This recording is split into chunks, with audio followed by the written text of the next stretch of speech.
வேலூரில் தமிழ் கனவு ஏற்பாடு செய்யும் எழுத்தாளர் கவிப்பித்தன் படைப்புகள் மீதான உரையாடல் நிகழ்வு.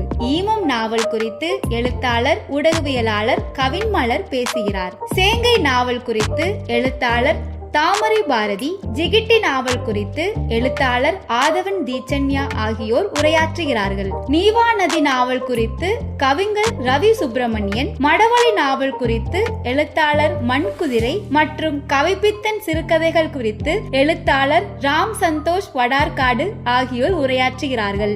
இந்நிகழ்வில் பங்கேற்று கதை சொல்கிறார் பவா செல்லத்துறை அவர்கள். நாள் 11/5/2025 ஞாயிற்றுக்கிழமை காலை 10 மணி முதல். இடம் ஏலகிரி அரங்கம், ஆபீசர்ஸ் லைன், வேலூர். தமிழின் முக்கிய ஆளுமைகள் பங்கேற்கும் இந்நிகழ்விற்கு அனைவரையும் அன்புடன் அழைக்கிறோம்.